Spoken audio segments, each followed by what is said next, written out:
መኑ ይእቲ ዛቲ ይህች ማናት? በስመ አብ ወወልድ ወመንፈስ ቅዱስ አሐዱ አምላክ አሜን። ክቡር መምህራችን አባታችን የሁለቱም ቤተ መቅደስ ስብከተ ወንጌል ክፍል የሆኑትና ይህን መርሐ ግብር እየመሩ ያሉ አባታችን የቀደሙ ዘማሪያን ከሚባሉት ሲነር የሚባለው ማለት ነው። የተለያየ ምች ያልመታቸው በኦርቶዶክስ የዝማሬ ጸባይና ስርዓት ተጠንቅቀው ቤተ ክርስቲያንን ከሚያገለግሉ ዘማሪያን መካከል ጥንታዊቷ ዘማሪት ወርቅነሽ ተፈራ ባለክራሩ፣ ራቅም ብላችሁ ቀረብም ብላችሁ በዚህ አውደ ምሕረት የምትገኙ ጥቅምት 5 ቀን የጻድቁ አባታችን ርዕሰ ባህታውያን ገብረ መንፈስ ቅዱስ ዓመታዊ ክብረ በዓልን ምክንያት በማድረግ በተዘጋጀው ልዩ የመጀመሪያ ቀን ጉባኤ ላይ የተሰበሰባችሁ የጻድቁ አባታችን ወዳጆች፣ የቅዱስ ገብርኤል አማላጅነቱን ጠባቂዎች ምዕመናን፣ አረጋውያን፣ አባቶች፣ እናቶች፣ ወጣቶች እንዲሁም ሕፃናት ሁላችሁንም እላችኋለሁ በእግዚአብሔር ስም እንደምን ዋላችሁ? እግዚአብሔር ይመስገን ብለን እንድናመሰግነው ፈቅዶና ወዶ የጠራን አምላካችን ልዑል እግዚአብሔር ስለማይነገር ስጦታው ስሙ ለዘላለም የከበረና የተመሰገነ ይሁን። መኑ ይእቲ ዛቲ ይህች ማናት? እስኪ ተናገሩ። ይህች በሉ። በዚህ ርዕስ እንነጋገራለን። የትምህርታችን መሰረታዊ ዓላማ ሁለት ነገርን ያመክላል። አንደኛው ከመስከረም 26 እስከ ኅዳር 5 ያለው ዘመነ ጽጌ ወርኃ ጽጌ ይባላልና እርሱን ማየት የምንችልበት ጊዜ ስለሆነ እንደ ቅዱስ ያሬድ አገላለጥ 40 ቀን ነው። 40ው ቀን የወርኃ ጽጌ የእመቤታችን የቃል ኪዳንና ይልቁንም ደግሞ የጽጌዋ ስጦታ ነው። ስለዚህ ጽጌውን ይመለከታል።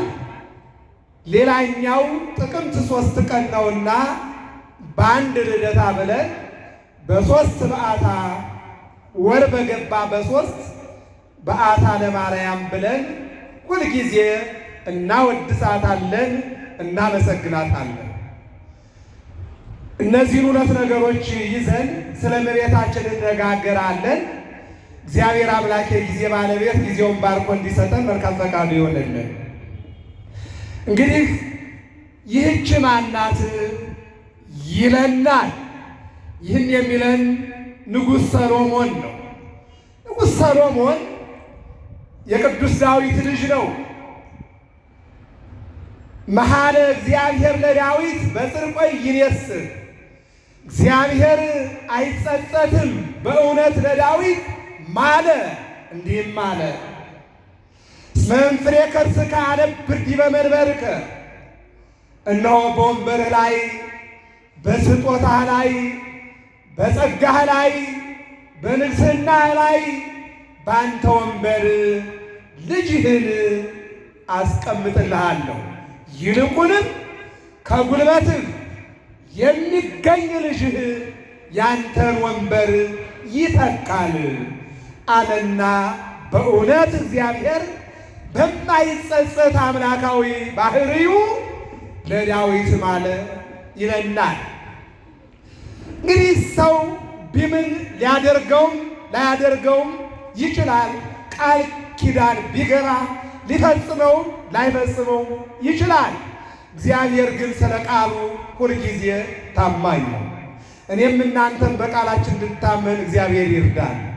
አዎ ያማ ባይሆን ኖሮ በእኛ በኩል ያለው ቃል ኪዳን ክፍተት ስላለው እንጂ ሙሉማ ቢሆን ኖሮ ይህ ጉባኤ ትናንትና ጠዋት በዕለተ ሰንበት ጉባኤ እንዳለ ተነግሯል። ተነግሯል አልተነገረም? አለቀ። ተነግሯል። ያልሰማ የለም። ፖስተሮችም ባነሮችም ሊኖሩ ይችላሉ። ያም ባይኖር ይህ ጉባኤ በየዓመቱ ተለምዷል። እኔ እዚህ ቅርብ ፍኖተ ሎዛ ብርጭቆ ማርያም ወደ 4 ዓመት ስኖር ስለማውቀው ማለት ነው። ከጎረቤት ቡና ብቻ አይጠጣም አይደለ እንዴ? አዎ ስርዓትም መልካም ባህልም እንኳን ሃይማኖታዊ ስጋዊ ባህሎችም ጎረቤት ከጎረቤት ምን ይሆናል ማለት ይወስዳል ማለት ነው። ስለዚህ ምንድነው ያልኳችሁ? ለዳዊት የማለው እግዚአብሔር ነው የምላችሁ። ለዳዊት ቃል ኪዳን የገባው እግዚአብሔር ነው የምላችሁ። ሰው ቢምል ላይፈጽመው ይችላል። ሰው ቃል ኪዳን ቢገባ ላያደርገው ይችላል። እግዚአብሔር ግን ስለ ቃሉ ሁልጊዜም ታማኝ ነው። እኔም እናንተም ታማኞች እንድንሆን እግዚአብሔር ሁላችንንም ያደርጋል። ስለዚህ ይሄ ቅዱስ ጻድቅ ሰው ጥበበኛ ሰው ሰሎሞን 40 ዘመን እንደ አባቱ እስራኤልን ያስተዳደረ ጥበብ ከ3000 ምሳሌ በላይ የመሰለ ይልቁንም ደግሞ እግዚአብሔርን በማንኛውም ነገሮቹ ያስቀደመ። ማንን ያስቀደመ?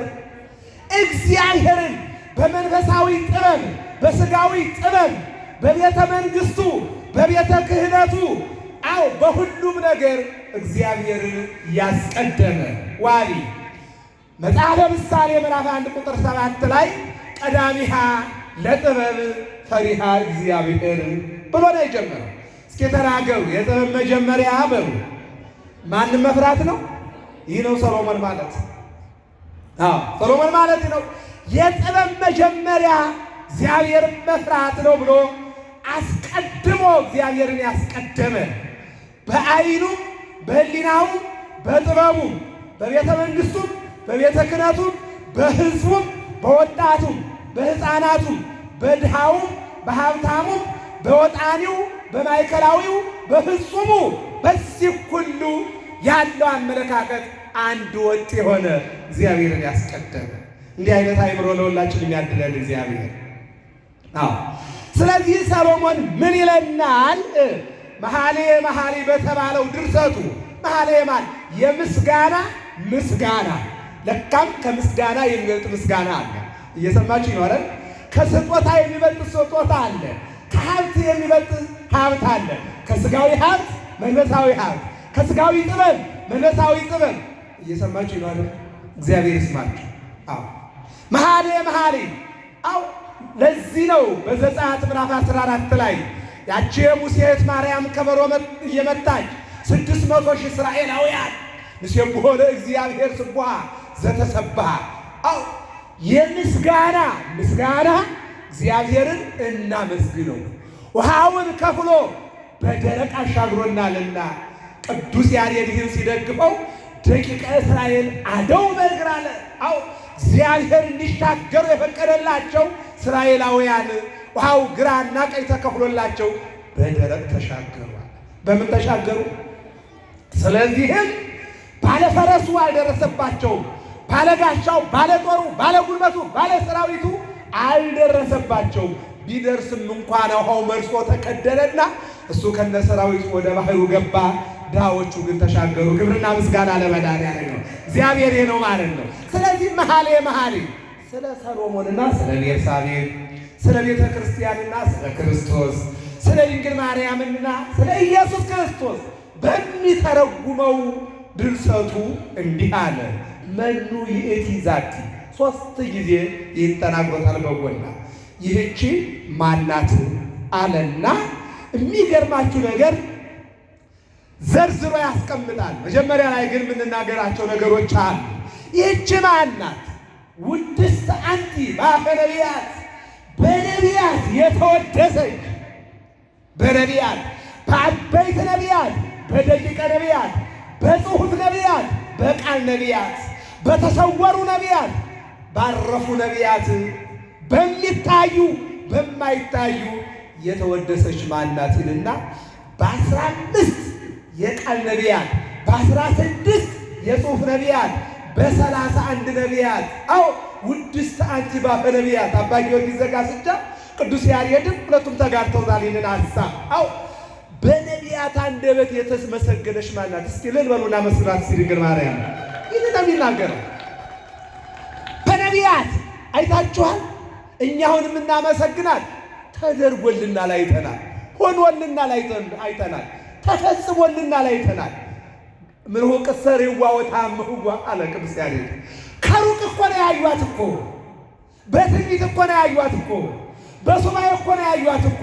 አይተው ግን አመሰገኗት። እኛ እኮ አይተን ማመስገን አልቻልንም። እናንተ ተደርጎልን ወላዶቹ ማርያም ማርያም ተብለው ወልደው ስራ ያጡት ማርያም ማርያም ብለው ስራ አግኝተው፣ አው ትዳር ያላገኙት ማርያም ማርያም ብለው ትዳር አግኝተው፣ ልጅ ያልወለዱት ማርያም ማርያም ብለው ልጅ ወልደው ብዙ ተደርጎልን ሲጠቀለል ግን ነገረ ድኅነትን በሷ አግኝተናል።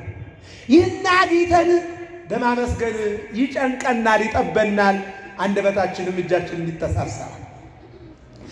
ነቢያት ግን በሱባኤ ነቢያት ግን በትንቢት አይተው ውድስት አንቲ ባፈ ነቢያት በነቢያት አንደበት ድንግል ማርያም የተመሰገነች ይህች ማናት?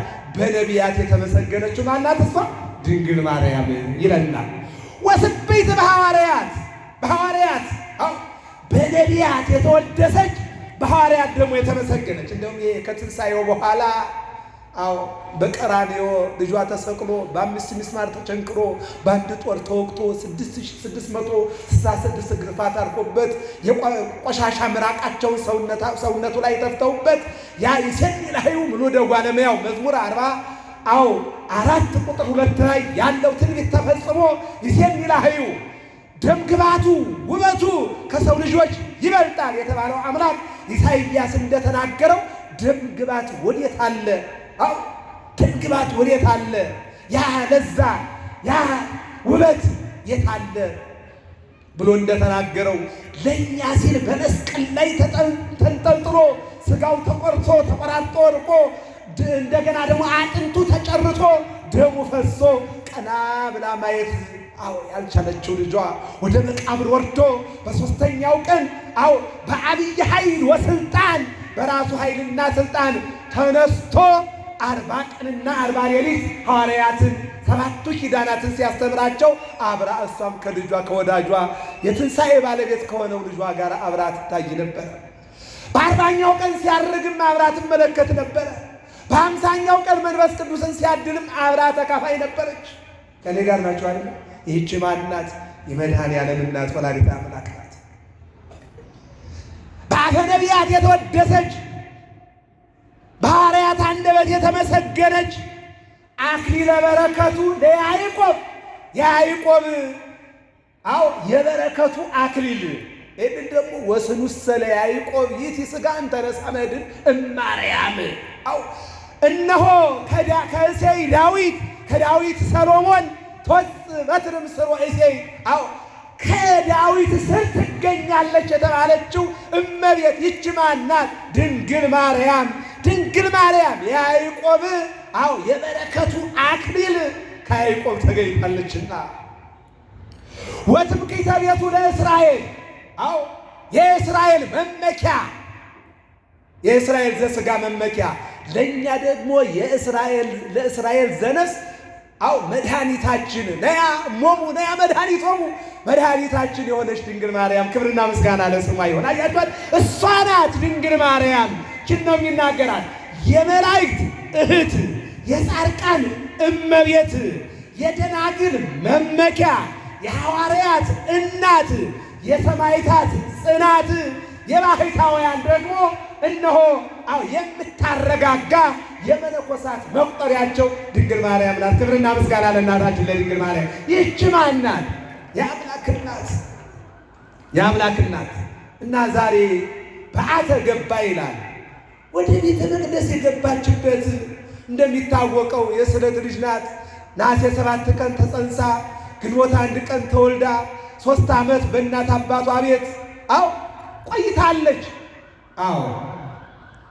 እዚህ በቅዳሴ ማርያም ላይ ኦ ድንግል አኮ በፍትወተ ደረስ ዘትጸነስኪ አላ በሩካቤ ዘበህግ እምሃና ወኢያቄም ተወለድኪ።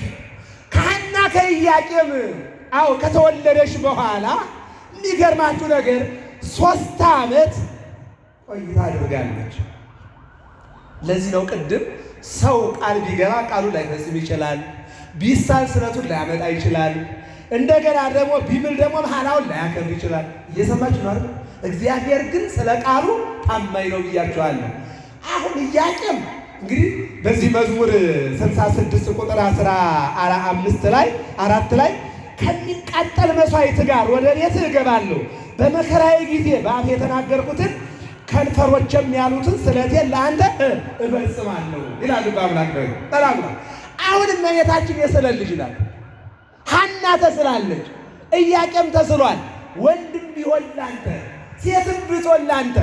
ይህ ብቻም አይደለም፣ መልካም የሆነች ለመልካሙ እግዚአብሔር አገልጋይ ሴት ከሆነች፣ ወንድም ከሆነ መልካም የሆነ መልካሙን እግዚአብሔርን የሚያገለግል እና ብቻ ልውለድና መካን አልባል የወለደች ልባል እንጂ ልጁ ያንተ ይሁን ልጅቷን ላንተ ትሆን ብላ ቃል ገብታለች። 3 ዓመት ሞላት። ስንት ዓመት? አይሰማኝም። ዝም አሉ ሁለቱም። ምን አሉ? ግን የምን ልጅ ናት? የስዕለት ልጅ ናት። ለማን? ለእግዚአብሔር። አያችሁ እዚህ አንደኛ ሳሙኤል ምዕራፍ 1 ቁጥር 10 ላይ ሐና እነሆ የልመናዬን ድምፅ ስማ፣ እንባዬን አብስ፣ ጥያቄን ደግሞ ተመልከተው። ወንድም ቢሆን ሴትም ብቻ ከሰው አታሳንሰኝ፣ ከጓደኛ አታሳንሰኝ። እሷ ወልዳ እያጠባች፣ እሷ ወልዳ በልጇ እየተጽናናች፣ እኔ ግን በሕልቃና ዘንድ የተጠላው ባልሆንም በሰዎች ዘንድ ግን ተጠልቻለሁ። እየሰማችሁ ነው አይደል? ባለቤቷ አልጠላትም፣ አልወለድሽም ብሎ አልጠላትም። መስክራለች። በሱ ዘንድ የተጠላው ባልሆንም በሰዎች ዘንድ ግን ነቀፌታ ተቀምጦብኛል። የማትወልድ የማታጠባ የማታዝን እየተባሉ። ስለዚህ ይህንን ነቀፌታ አስወግድ። በሉቃስ ወንጌል ምዕራፍ 1 ቁጥር 6 ላይም እናገኘዋለን። አሐዱ ስሙ ዘካርያስ ወብእሲቱ ኤልሳቤጥ ወክልኤሆሙ ፈራያነ እግዚአብሔር። ዘካርያስ የሚባል ካህን አለ፣ ሚስቱ ኤልሳቤጥ ትባል ነበረ። ሁለቱም ያለ ነቀፋ እየሄዱ በእግዚአብሔር ፊት ጻድቃን ነበሩ። ነገር ግን ምን አልነበራቸውም? ልጅ አልነበራቸውም። ልጅ ባለመኖሩ በኤልሳቤጥ ላይ ሰዎች ነቀፌታ አስቀምጠውባት ነበር። ምን እያሉ? የማትወልድ የማታጠባ የማታካፍል ብቻዋን በልታ ብቻዋን የምትሞት እያሉ ይነቅፏት ነበር። ያ ማለት ነው በሐና ላይ የመጣው። አሁን ሐናን ጸሎቷን ማን ሰማ? የሳሙኤልን እናት ነው። ሁሉም ሐና ስለሆነ የሳሙኤልን እናት የሐናን ጸሎት እግዚአብሔር ሰማ። በኋላ ምን አለኝ? እግዚአብሔር ሰማኝ ስትል የልጇን ስም ማን አለችው? ሳሙኤል አለችው። በኋላ ምን አደረገች? ወስዳ ለኤሊ የጠየቅኩት ጥያቄ ተፈጽሞ ስለቴ ደርሷልና ስለቴም የተወለደው ልጅ ወንድም ከሆነ ሴት ለእግዚአብሔር መስጠት ነውና ለእግዚአብሔር ሰጥቼዋለሁ አለች። በቤተ መቅደስ አደገባቸው። ቃሏን ጠብቃለች። እዚህ ጋር ስንመጣ ግን ኢያቄም ዝም አለ። ለምን? የዓይኗ ማረፊያ አነጋጋሪዋ ልጇም እህቷም ናትና እንውሰድ ብዬ ብላት ቢከፋትስ ብታዝንብኝ አለና የሚስቱን አይምሮ ጠብቆ የእግዚአብሔርን ስለት ደበቀ። እየሰማችሁ ነው አይደል? አሁን ለማን ብሎ ነው? ለሚስቱ ብሎ ማለት ነው። እንዳይከፋት ብሎ ማለት ነው። እሷ ደግሞ ዝም አለች፣ ሳሳች። ወይም ደግሞ እንዲህ ስለሆነች ምን ላድርግ ብላ በዚህ ሰዓት ላይ ነው ተቀምጣ ባለችበት ሰዓት ይላል ትርጓሜው። ከዕለታት በአንድ ቀን ወደ መንደር ሄዳ ስትመጣ ይሄ ታላቅ መልአክ ቅዱስ ገብርኤል ሕፃኗን ደበቀባት። እየሰማችሁ ይላል። ደበቀባት ቅዱስ ገብርኤል። ስትመጣ የለችም። እናንተ ልጃችሁ ብትጠፋ ምን ትላላችሁ? እንኳንስ ገበያ ላይ እንኳንስ መንደር ላይ እዚህ ግቢ አንዳንድ ቀን ልታቆርቧ መጣችሁ በነዝላልነት ሕፃናት ሲጠፉ አውደ ምሕረቱን ነው የሚቀውጡት ማለት ነው። እዚህ ግቢ ራሱ ያዙ ይልቀቁኝ። አሁን ስትመጣ የለችም። የሚገርማችሁ ነገር ሰው ቢሆን ብዙ አሁን እንደምትሰሙት ነው። ሕፃናት እየታገቱ ወጣቶች እየታገቱ ይህን ያክል ብር ይህን ያክል ሚሊዮን ብር የሚባልበት ዘመን ላይ ደርሰናል። እየሰማችሁ ነው አይደል? ሕፃናት ጭምር ምንም የማያውቁ ሕፃናት ጭምር ሕፃናቱን ይዞ ይህን ያክል ብር ክፈሉ እና ሕፃኗን እንልቀቅ እየሰማችሁ ማለት እግዚአብሔር ከሁላችን ጋር ነው። ሀገራችን ወደ ትናንት ከፍታዋ እግዚአብሔር ይመልሰልን። አንድ ጊዜ ገና እንዳለች እንደ ጮኸች ቅዱስ ገብርኤል አመጣና ቁጭ አደረገላት። ሲያመስግኑ ጨካኝ አይደለማ። ሰው ቢሆን ኖሮ ይጨክን ነበር። እሱ ግን ምን ሊል ነው? ሊያስተምራት ስለፈለገ ነው። እየሰማችሁ ነው አይደል? ምን ይላል ይሄ አንደኛ ነገሥት ምዕራፍ 19 ላይ ኤልያስ ከአክዓብና ከኤልዛቤል ሸሽቶ ተራራ ወጣና ተራራው ላይ ቁጭ ብሎ ክትክታ አለ። ከክትክታው ስር ፀሐይ እንዳይመታው ቁጭ ብሎ ሳለ መልአኩ መጣና ቅዱስ ገብርኤል ነካ አደረገው፣ ግን አልጎዳውም ይላል። ምን አላለውም? አልጎዳውም። አያችሁ፣ አሁንም ሐናን አልጎዳትም። ለምን? ችግሯ ምን እንደሆነ ያውቅ ነበረ። ብቸኛ ልጅ ናት፣ ያይኗ ማረፊያ። እንደገና ኢያቄምንም አልጎዳውም፣ ይዞ አልጠፋም። ምንድን ያደረገው? አስታወሳት። ምን ብሎ? የስለት ልጅ ናት አለና አስታወሰኝ መልአክ። እየሰማችሁ ነው አይደል? ይሄ መልአክ ስለት እንዳትቀሙት፣ ስለትን ያስታውሳል። የሚረሳ እንዳይመስላችሁ፣ እኛ ልንረሳ እንችላለን። አዎ፣ ከዚህ በኋላ አንተ ኢያቄም አለችው። አቤት አላት። ልጃችን እኮ የምን ልጅ ናት? የስለት ልጅ ናት። አይ አውቃለሁ፣ ግን አንቺን ፈርቼ ነው፣ ታዝኝብኛለሽ ብዬ። የሰጠ ቢነሳ የለውም ወቀሳ ተብሏል። ስለዚህ እንውሰዳው። ወሰዱና ታኅሳስ 3 ቀን ቤተ መቅደስ አስገቧት። ይህን አንቀጸ ብርሃን የተባለ የቅዱስ ያሬድ ድርሰት ከመዝ ነበርኪ 12 ዓመተ እንዘትናዘዚ ማለመላይ በቤተ መቅደስ 12 ዓመት እንዲህ ኖርሽ ይላል። ስንት ዓመት? የሚገርም ነገር 12 ዓመት በቤተ መቅደስ እንዲህ ኖርሽ። ምን ግን ምግብሽ ሰማያዊ ከየት? ይህች ማናት? ምግቧ ሰማያዊ ማናት? ድንግል ማርያም። መጠጥሽ ሰማያዊ ይህች ማናት? ድንግል ማርያም። ልብስሽ ሸማኔ ያልሰራው፣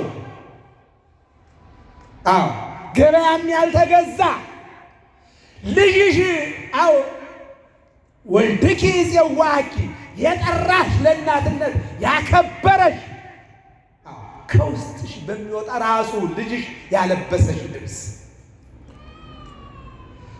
እንደገና ደግሞ የሚያነጋግሩሽ 12 ዓመት ሙሉ ያጫወቱሽ ቅዱሳን መላእክት። አባ ሕርያቆስ በቅዳሴ ማርያም ላይ ኦ ድንግል አኮ ወራዙ ስፉጣ ዘራዘዙኪ አላ መላእክተ ሰማይ ሐወሱኪ ያነጋገሩሽ። በዓለም ላይ የሚታዩ ወጣቶች የሚበሉ የሚጠጡ፣ ደስታም ሐዘንም፣ እውቀትም አለ እውቀትም የሚስማማቸው፣ ክፉም ደግም የሚናገሩ አይደሉም። ሰማያውያን መላእክት እነ ቅዱስ ገብርኤል እነ ቅዱስ ሚካኤል እየመጡ ያነጋግሩሽ ነበር። ክብርና ምስጋና ለእግዚአብሔር ይሁን። ድንግል ማርያም ብቻም አይደለም፣ ድንግል ታጸንዕ መንገለ ከርሳ ወትሰምዕ ስብሐተ መላእክት። እመቤታችን ድንግል ማርያም ወደ ሆዷ ዝቅ ብላ ታዳምጥ ነበረ። የምትሰማውም ደግሞ እኛ ምናልባት የሚጮኸው ያልተስማማ ምግብ በልተን ሊሆን ይችላል። እየሰማችሁ ነው አይደል? አዎ ያልተመጣጠነ ምግብ ነውና ኩኩኩኩ ይላል እንደመልክ። እሷ ግን በሆዷ ይሰማ የነበረ የመላእክት ምስጋና ነው ማለት ነው። ስለዚህ እመቤታችን ታኅሳስ 3 ቀን ወደ ቤተ መቅደስ ገብታለች። ለዚህ ነው ወደ ቤተ መቅደስ ገብታ መልአኩ ፋኑኤል ከሰማይ መና እያወረደላት 12 ዓመት በቤተ መቅደስ የኖረች ይህች ማናት? ድንግል ማርያም ናት። ምንድን ነው ከተባለ ቤተ መቅደሷ በቤተ መቅደስ ኖረች። እስኪ ንገሩ፣ መቅደሷ በምንድን ኖረች? ቤተ መቅደሷ በቤተ መቅደስ ኖረች። ያ መቅደስ ምሳሌዋ ነው። እሷ ግን አማናዊት ቤተ መቅደስ ናት። ይህንን አባ ማነው? ቅዱስ ኤፍሬምን እንጠይቀው። ቅዱስ ኤፍሬም ምን ይላል? መቅደስ ዘይትነሰት በትረ ሃይማኖት ዘይትጸንዕ ንስማኮሙ ለቅዱሳን። ዘላለማዊት አማናዊት ቤተ መቅደስ አዎ ማናት? እመቤታችን ድንግል ማርያም። እሷን እናት አድርጎ የሰጠን አምላካችን የተመሰገነ ይሁን። እስኪ ያመስግኑት እግዚአብሔር። ይህን ነው የሚናገረው። ይቀጥልና እንደው እዚሁ ላይ ከንጹሐን ይልቅ ንጽሕት የሆንሽ፣ እስኪ ተናገሩ። ከንጹሐን ይልቅ ንጽሕት የሆንሽ። ብዙ ንጹሐን አሉ ማለት ነው እናንተ። ሕጉን የጠበቁ ያከበሩ ያስከበሩ፣ ሃይማኖታቸውን ሩጫቸውን ያስተካከሉ ብዙ ንጹሐን አሉ።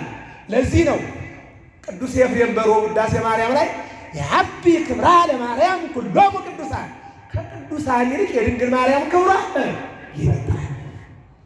አንድን ጨምር መኃልየ ማነው መጽሐፈ ምሳሌ ምዕራፍ 31 ላይ ወሀለዋ ብዙኃት አንስት እለ ገብራ ሰናየ ንጹሐን የሆኑ መልካም ያደረጉ ብዙ ሴቶች አሉ፣ ከእነሱ አንቺ ትበልጫለሽ። ማናት እሷ? ድንግል ማርያም። ይህን ነው የሚለን። ይህቺ ማናት? የአዳም ተስፋው። የማን ተስፋው? ኦሪት ዘፍጥረት ምዕራፍ 3 ቁጥር 10 ላይ ወፀዎ እግዚአብሔር ለአቡነ አዳም ወይቤሎ አይቴ ያለው ከአዳም እግዚአብሔር አዳምን ጠራው ከ7 ዓመት እንደረ 7 ዓመት አለው። አዳም ከ7 ዓመት በኋላ እግዚአብሔር አዳምን በድሎ በለስን በልቶ በለስ ለብሶ ከሔዋን ጋር አየው። በሰኮና ብእሲ ይላል የጠፋው ሰው ነውና በሰው እርምጃ መጣና ፈለገው። የት ነህ አለና ጠራው። በለስ ስር ወድቄልሃለሁ አለው። 5500 ዘመን ሲፈጸም አድንሃለሁ አለና ቃል ገባ። የአዳም ተስፋው። የማን ተስፋው? ይህች ማናት? ድንግል ማርያም። ይህንን አባ ሕርያቆስ ምን አለ? አንድ ወቱ ተስፋሁ ለአዳም አመ ይሰደድ ገነት። አዳም ከገነት በተሰደደ ጊዜ ለ5500 ዘመን ተስፋ የሆነች ማናት? ድንግል ማርያም። አንደኛ ቅዱስ ያሬድ አይቲ ዛቲ መድኃኒት እንታሰስቦ ወድዋ ነቢያት፣ ነቢያት በትንቢት የመረመሯት በሱባኤ የፈለጓት መድኃኒት የሆነች ይህች ማናት? ድንግል ማርያም። ብሉይ ኪዳን ኦሪት ዘፍጥረት ምዕራፍ 6 ላይ ወይቤሎ ለኖኅ ግበር ታቦተ በዘትድን፣ እግዚአብሔር አምላክ ኖኅን እንዲህ አለ የምድንበትን መርከብ ስራ። መርከቧ ታቦት ናት። መርከቧ እመቤታችን ድንግል ማርያም ናት። ድንግል ማርያም ናት። ስለዚህ ኖኅ በዘባቲ ብህነ ኖኅ የዳነባት ያቺ ማናት? ማናት? መርከብ የተባለችው እመቤታችን ድንግል ማርያም ናት። እመቤታችን ድንግል ማርያም ናት። ይህንን ነው የሚናገረው። የነቢያት ትንቢታቸው፣ የነቢያት ምስጋናቸው የሆነች ድንግል ማርያም።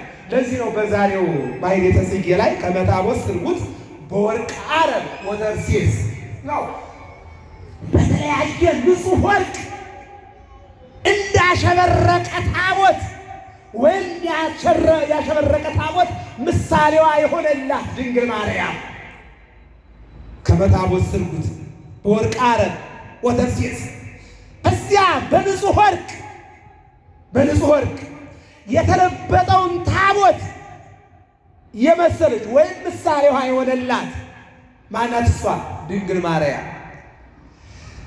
በድንግልና ማርያም ስርጉተ ሥጋ ወነፍስ፣ በነፍስም በሥጋም ድንግል የሆነች ይልቁንም ደግሞ በነፍስም በሥጋም የምታማልድ በነፍሳችንም በሥጋችንም እቲ እግዝእትነ እመቤታችን ድንግል ማርያም እስከ መስማት እሷ እኮ ናት እኮ እናት ይነው አባትዬ ድንግል ዛሬ የሚናገርላት በማይለት ሲየው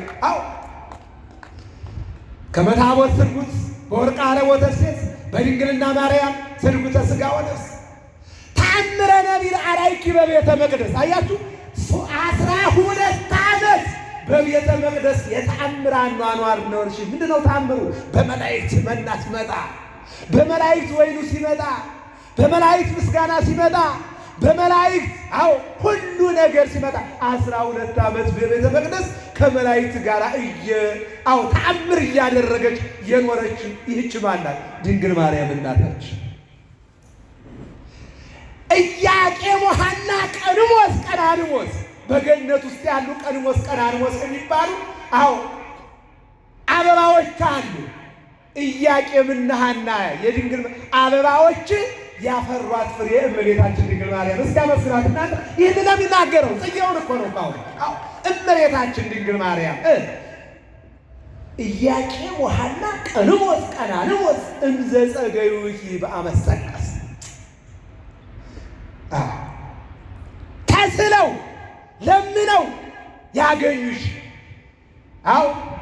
የአበባዎች የኢያቄምና የሐና ፍሬ ድንግል ማርያም እናታችን።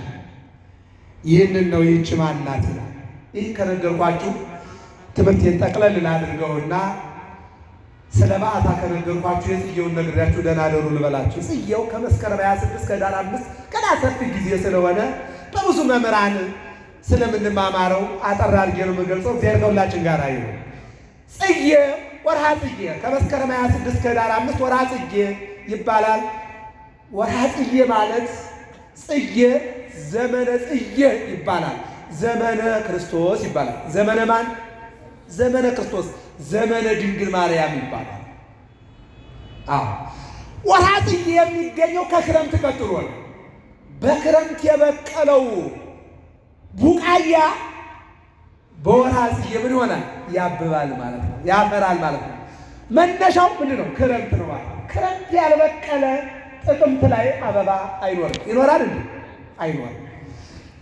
ድንግል ማርያም ጽጌ ናት ስንል ክረምት የተባለው ብሉይ ኪዳን ነው። በብሉይ ኪዳን ደግሞ የነበሩ ነቢያት ናቸው። ክረምት የሚገልጠው ነቢያትን ነው። ጽጌ የሚገልጠው ክርስቶስን ነው።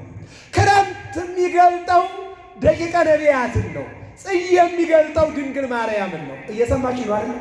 አሁን በብሉይ ኪዳን ነቢያት እመቤታችን ትወልዳለች ብለው ተስፋ ተናግረዋል። ግን ፍጹም አልነበረም። ተስፋ ነው። ክረምት ላይም ቡቃያ እንጂ ምን የለም፣ ፍሬ የለም። ተስፋ ነው። ገበሬው መልካሙ ገበሬ ያዕቆብ 5:14 ላይ ተመልከቱት። መልካሙ ገበሬ ከፊት ያለውንና ከኋላ ያለውን ዝናብ የሚገርማችሁ ነገር ተስፋ አድርጎ ምን ይላል? ይዘራል። ምን ያደርጋል? ያርማል። ምን ያደርጋል? የአረም መድኃኒት ይረጫል። ነገር ግን ምን አይነት ተስፋ አለው? ይሄ እህል አብቦ አፍርቶ ታጭዶ ተከምሮ ተወቅቶ መኖ ለእንስሳት ፍሬው ወደ ጎተራ ይገባል ብሎ ማንን ተስፋ ያደርጋል? ማንን ተስፋ ያደርጋል? የማያሳፍር ተስፋ። ወተስፋ ዘያስተአፍር ይላል። የማያሳፍር ተስፋ። አማኙ ገበሬ ከታማኙ እግዚአብሔር ተስፋው። ነቢያትም እንደዚህ ነው፣ ተስፋ ያደረጉ። ምንድን ነው? እመቤታችን አምላክን ትወልዳለች፣ አምላክ ከድንግል ማርያም ይወለዳል። በሌላ መልኩ ክረምት ጨለማ፣ እየሰማችሁ ነው አይደል? ጨለማ ደግሞ የዲያብሎስ ነው። የክረምት ጨለማነት ከላይ የሚወርደው ዝናብ፣ መሬት ላይ ያለው ጭቃ አሰቃቂ ነው።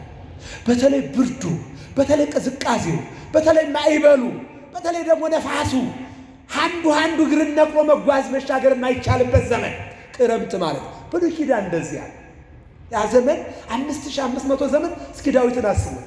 ዋዲ በተስፋው ሀደረ ሥጋዬ እስመ ይትሐድጋ ውስተ ሲኦል ለነፍሴ። ተስፋ መልካም ቢሰሩም ባይሰሩም ሁሉም ተያይዘው ወደ ሲኦል ነበር፣ ወደ ሲኦል። ይህን ነው ዳዊት ምን አለ? ሥጋዬ ደግሞ በተስፋ ያድራል፣ አንድ ቀን አምላክ ከሲኦል አውጥቶ ነፍሴን ወደ ገነት ይመልሳታል አለ መድኃኔዓለም። በመስቀል ላይ ተንጠልጥሎ ሥጋውን ቆርሶ ደሙን አፍስሶ የማነ እዴ መጦክዎሙ ወኮነቶሙ ጥምቀተ እንዲህ አደረገና በተቸከረው እጁ የሲኦልን በር ቢያመለክተው ሲኦል ተከፈተና ሙታን ሁሉም ተበርብረው ወደ ገነት ተሻገሩ። ክብርና ምስጋና ለመድኃኔዓለም። ይህ ነው ተስፋ ማለት ወዳጅ። ክረምት አሰቃቂ ነው። ክረምት የሚመሰለው በዲያብሎስ ነው። ዲያብሎስ 5500 ዘመን ወገኖቻችን ዘመዶቻችንን አስጨንቆ ገዝቷል። የአስጨናቂውን ዲያብሎስን መድኃኔዓለም በዚያ በቀራንዮ ላይ ጽዋ ከኔ ጋር ትለፍ፣ ይልቁንስ ደግሞ ኤሎሄ ኤሎሄ ላማ ሰበቅታኒ እያለ ሲጸልይ ኤልያስን ይጠራል፣ ሙሴን ይጠራል። ይህ ደካማ ነው ላበረታተዋልና ወደ መስቀሉ ጠጋ ሲል በሰማይና በምድር መካከል በነፋስ አውታር ወጥሮ በእሳት ዛንጀር ሲገርፈው መኑ ውእቱ ዝንቱ ሥጋ ለቢሶ ዘሙአኒ አለና ጥያቄ ጀመረ። ሰው ተመስሎ መስቀል ላይ ወጥቶ ሥጋው አልቆ አጥንቱ ታይቶ ደሙ ፈሶ እጁና እግሩ ደረቱ እግሮቹ በምስማር ተወግተው ኃይሉን ሳይቀንስ በነፋስ ወጥሮ በእሳት ዛንጀር የሚገርፈኝ ይህ ማን ነው አለና መጠየቅ ጀመረ። 5500 ዘመን ወገኖቻችን፣ ዘመዶቻችን፣ አባቶቻችን፣ እናቶቻችን ሲያሰቃይ የነበረው የጨለማው ባለስልጣን ዲያብሎስ ቀራንዮ ላይ መጣ። ቆሮንቶስ ገዳም በዳቦና በድንጋይ ፈተና ይዞ መጥቶ የተሸነፈው ዲያብሎስ መስቀል ላይ መጣ። ለመጨረሻ በዚህ ጊዜ ነው መኑ ውእቱ ዝንቱ ሥጋ ለብሶ ዘሙአኒ ሥጋ ለብሶ መስቀል ላይ ሆኖ ያሸነፈኝ ይህ ማን ነው ብሎ ሲናገር የሚመልስለት ቢያጣ ራሱ አዞረና ምን አለ? ውእቱ የሰማያዊ ውእቱ፣ ይህማ ከድንግል ማርያም የተወለደው የእስራኤል ዘሥጋ መመኪያቸው የእስራኤል ዘነፍስ ደግሞ አዳኛቸው መድኃኔዓለም ነው አለና ሰይጣን መለሰ። ክብርና ምስጋና ለመድኃኔዓለም። አያችሁ እግዚአብሔር ይሄ ነው ማለት ነው። ስለዚህ እነሆ ጽጌ እመቤታችን ጽጌ መድኃኔዓለም። እመቤታችን ጽጌነት ምንድን ነው? የእመቤታችን ጽጌ ማለት አበባ ነው። አበባ ድንግልናዋ፣ ንጽሕናዋ፣ ቅድስናዋ። ከአበባው ምን ይገኛል? ፍሬ። ፍሬዋ ማን ነው? መድኃኔዓለም። መድኃኔዓለም ፍሬዋ። የመድኃኔዓለም ጽጌነትስ ምንድን ነው? አዎ መድኃኔዓለም አበባ ነው። አዎ ነገር ግን ደግሞ ፍሬው ምንድን ነው? አድኅኖተ ዓለም። በመስቀል ላይ ተሰቅሎ አንዱ ስለ ብዙዎቹ ሞተ ተብሏልና እሱ ሞቶ እኛን ግን እነሆ ሕያው አደረገን። በፈሰሰው ደሙ በተቆረሰው ሥጋው ዓለምን ተፈጸመ ተስፋ አበው በማርያም ድንግል ወበቀራንዮ ተሰቅለ መድኃኒት መስቀል እንዳለ ሊቁ በቀራንዮ ተሰቅሎ መድኃኔዓለም ዓለምን አዳነ። ክብርና ምስጋና ለአምላካችን ለእግዚአብሔር ይሁን። እንግዲህ ይህንን ነው ጽጌ እመቤታችን ከመስከረም 26 ከኅዳር 5 ያለው የእመቤታችን አንደኛ ጽጌ አበባ ነውና አበባነቱ ደግሞ የድንግል ማርያም ድንግልናዋን፣ ንጽሕናዋን፣ ቅድስናዋን የእመቤታችን አበባነት የሚነገርበት ነው። ሌላው በምድር ላይ የሚታዩ የፈኩና ያማሩ የተዋቡ አበባዎች አሉ። ሰሎሞን ጥቀ ለብሰ ከማዱ እምሉ። ሰሎሞን 600 ሸማኔዎች ነበሩት ያለ እነሱ ሁሉ ልብስ ይሰራሉ። የሚገርማችሁ ነገር በ600 ሸማኔዎች ያው ስራ ሰርተው ነው ዋጋ አላቸው፣ ይከፈላቸዋል። ማጉም ድሩም ያው የተገዛ ነው አይደል እንዴ? በገንዘብ ከተገዛው ከሰሎሞን ቤተ መንግስት ጋቢና ሸማ ይልቅ የአንዷ ቅጠል አበባ ሽታ መዓዛ ከፍጹም የማይገናኝም ነበር። እየሰማችሁ ነው?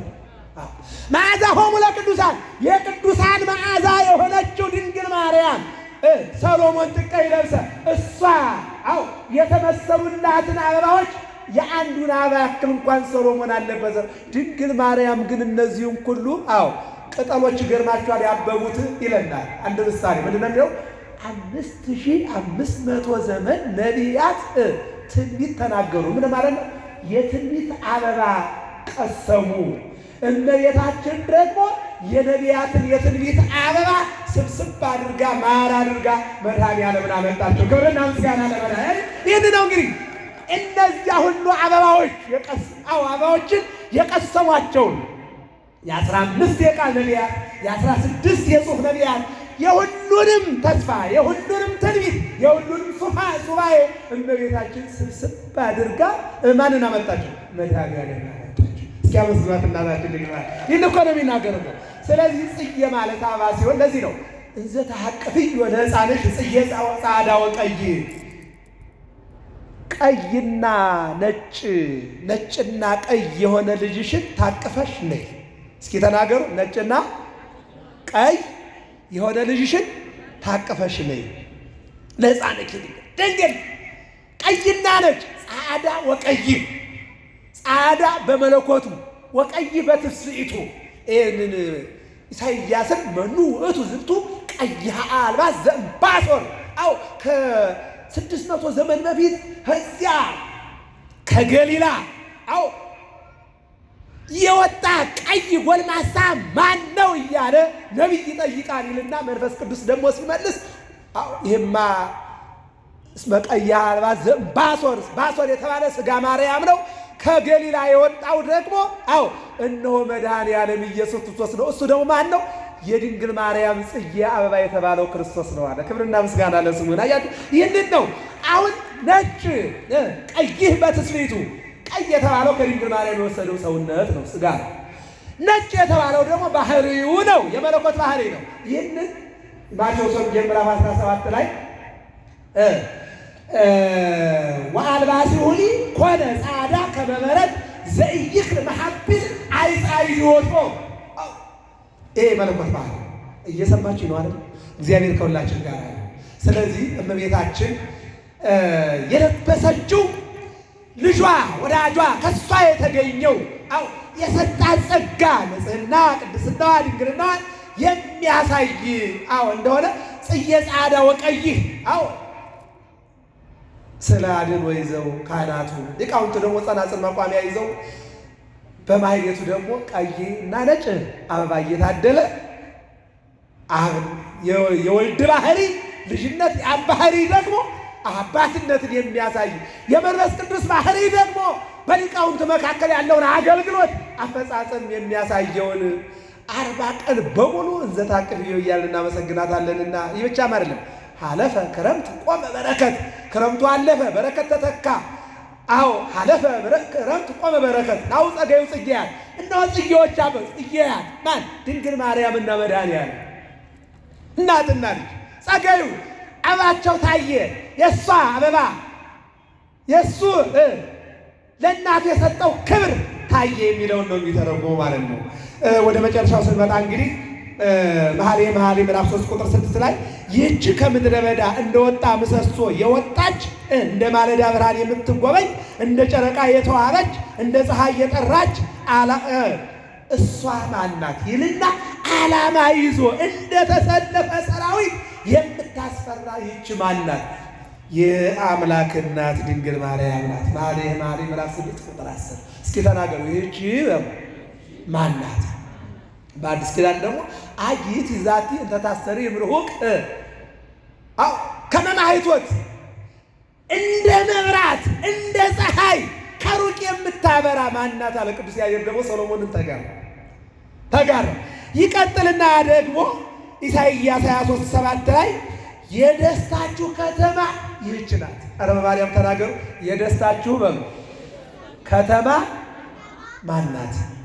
ቅዱስ ዳዊት ደግሞ ነኪር ነገሩ በእንቲአኪ ሀገረ እግዚአብሔር፣ የእግዚአብሔር ሀገር አንቺ ነሽ። በሀገር ማን ይኖረ? ሰው። በድንግል ማርያም ማኅፀን ማን 9 ወር ከ5 ቀን ኖረ? መድኃኒዓለም። አያችሁ ኢሳይያስ ምን አለ? የእናንተ ሀገር እሷ ናት አለ። ዳዊት ምንድን ነው ያለው? የእግዚአብሔር ሀገር አለ። ኢሳይያስ ደግሞ ምን አለ? የእናንተ ሀገር እሷ ናት። እስኪ አመስግና ድንግል ማርያም ሀገራችን። ይቀጥልና ምን ይላል? መዝሙር 118 ቁጥር 24 ላይ ይህች ከእግዚአብሔር ደጅ ሆነች፣ እግዚአብሔር ለእኛ የሰጠን እናታችን ድንግል ማርያም ናት ይላል። ይቀጥልና የመጨረሻው በአድዋ ላይ ተደግፋ ከምድረ በዳ የምትወጣ መኃልየ ምዕራፍ 8 ቁጥር 5 ላይ እሷ ማናት? ምን ማለት ነው? ቅዱስ ገብርኤል ድንግል በሕሊናኪ በሐሳብሽ ድንግል ነሽ ወድንግል በሥጋኪ በሥጋሽም ድንግል ነሽ፣ መንፈስ ቅዱስ ወደ አንቺ ይመጣል፣ የልዑል ኃይልም ይጋርድሻል። ዘኢትወለድ እምኔኪ ቅዱስ ውእቱ እግዚአብሔር፣ ከአንቺ የሚወለደው የእግዚአብሔር ልጅ እግዚአብሔር ነው። ከስነ ተፈጥሮ ውጭ የዚህ ዓለም ትውልድ በወንድና በሴት ነው። አንቺ ግን ኢሐሰሰ እመ በሰማያት፣ ቅድመ ዓለም ያለ እናት ወልደ አብ ወኢረከበ አበ በዲበ ምድር፣ ድኅረ ዓለም ደግሞ ያለ አባት ከአንቺ ማኅፀን ሰው የሆነ ማነው? እሱ መድኃኒዓለም። ይህች ማናት? ያለ አባት ቃልን ጸንሳ ቃልን ወልዳ አምላክ ሰው አምላክ የሆነላት። ይልቁንም ደግሞ ወበውእቱ ሥጋ ተሳተፍነ ምስለ ወልድከ ወኮነ ኀደ ሥጋ፣ ከሷ በወለደችው በመድኃኒዓለም ይልቁንም ደግሞ ከነሷ በነሳው ሥጋና ከሷ በነሳው ደም ሰው አምላክ ሆኗል፣ አምላክ ሰው ሆኗል። ይህን ያደረገች ማናት? ድንግል ማርያም እናታችንና ክብርና ምስጋና ለስሟ ይሁን። የመጨረሻ ጥቅስ ኢሳይያስ 28 ቁጥር 12 ላይ የደከመውን አሳርፉ። እስኪ ተናገሩ። የደከመውን ምን በሉ? ታሳርፋላችሁ። ይህች ዓለም አሁን የደከመ ታሳርፋለች፣ የደከመውን ታደክማለች። እግዚአብሔር ግን ምን አለ በነቢዩ አድሮ? የደከመውን አሳርፉ። እስቲ ትዝ ይበላችሁ ትንቢተ ኤርምያስ ምዕራፍ 31 ላይ ራሔል እኮ ልወልድ ነውና አሳርፈኝ እባክህ ስትለው ውለጅና እዚያው እርገጫቸው አይደል ያላት። ቁጥር 15 ተመልከቱት። የመውለጃ ሰዓቴ ነው እባክህ አሳርፈኝ፣ ያለበለዚያ ደግሞ ንጉሡን ጠይቅልኝ። ሄደ ፈርዖንን ጠየቀው። የዕብራውያን ጉልበታቸውና ላባቸው ብቻ አይደለም አጥንታቸውና ደማቸው ለግብፅ ፒራሚዶች ወሳኝ ነውና ያጠብቃል። ትውለድና እዚያው ልጆቿን ከደሟ ጋር አብራ ትርገጥ። ሰው ያሳርፋል። ጌታ ግን ምን አለ? በማቴዎስ ወንጌል ምዕራፍ 11 ላይ ኑ ሀቤ ክቡዳነ ጾር ወአነ አርፈክሙ፣ እናንተ የዓለም ሸክም የከበዳችሁ ወደ እኔ ኑ፣ ኑ አሳርፋችኋለሁ አለ መድኃኒዓለም። የሚያሳርፍ ማን ነው? ንገሩኝ፣ ማን ነው? እስኪ ወደ እናንተ ልምጣ። እንደው ሴቶችን ይመለከታል። የእናንተ ሰራተኞች ያርፋሉ? ንገሩ፣ ያርፋሉ? አያርፉ። የእናንተ ልጆች ግን ያርፋሉ አይደለም? ልጆቻችሁ ያርፋሉ። ያው እኛም ከእናንተ እኮ ነው ያለነው፣ ስለምናይ እኮ ነው። እየሰማችሁ ነው አይደል? የእኛ ልጆች ያርፋሉ፣ የእኛ ሰራተኞች ግን ያርፋሉ። የእኛ ልጆች ቤተ ክርስቲያን ይመጣሉ፣ የእኛ ሰራተኞች ግን አይመጡም። ኧረ እንደው የማዕዱ ጉዳይ ራሱ ዘይት የሌለው ሽሮ አለ የምትሰጧቸው። በማዕድ ራሱ የተገለሉ ሰራተኞች ዘማሪት ወርቅነሽ የለም ሞልቷል እንጂ ሞልቷል እኮ። ከዚህ ሰውራችሁ መድኃኒዓለም ምን አለ? የደከመውን አሳርፉ። እስኪ ተናገሩ። ይህች በሉ የዘላለም ማረፊያዬ ናት። እስኪ ተናገሩ። ይህች የዘላለም ማረፊያዬ ናት። አሁን ይህንን የተናገረው ኢሳይያስ ናት። መናፍቃን ምንድን ነው የሚሉ ግን ምንድን ነው የሚሉት? ይህች አለ የዘላለም ማረፊያዬ ናት። በቃ ለምን ካላችሁ የመጨረሻው አመ ይመጽእ ወልደ እጓለ እመሕያው ከመላእክቱ ጋር ለፍርድ በሚመጣበት ሰዓት ላይ ከድንግል ማርያም የለበሰውን ስጋ ለፍርድ እኛም ስጋና ነፍስ አንድ ላይ ተዋህዶ አንድ ላይ ስጋና ነፍስ ባሉበት ሰዓት የበደልነው በደል ወይም የሰራነው መልካም ስራ በፊቱ ይገለጽ ዘንድ እሱም የሐዋርያት ሥራ ምዕራፍ 1 ቁጥር 8 ተመልከቱት። ይሄ በክብር ወደ ሰማይ ሲያርግ ያያችሁት የናዝሬቱ ኢየሱስ በክብር ተመልሶ ለፍርድ ይመጣል። ይህች ማን ናት? ድንግል ማርያም እናታችን ናት። በቤተልሔም ወለደችው። ቀራንዮ ላይ ስጋው ሲቆረስ ደሙ ሲፈስ አየችው። ቢታንያ ላይ ደግሞ ወደ ሰማይ ሲወጣ አየችው። እንደገና በ50ኛው ቀን ደግሞ ከ10 ቀን በኋላ መንፈስ ቅዱስን ለሐዋርያት ሲያድል የተመለከተችው። ይልቁንም ደግሞ መንግሥተ ሰማያት በአሁን ሰዓት ላይ ብቸኛዋ ኗሪ የአምላክ እናት ይህች ማን ናት? ድንግል ማርያም ናት። ወስብሐት አመስግኑት እግዚአብሔርን። በአእምሯችን ላይ አድሮ የመከረን የገሰጸን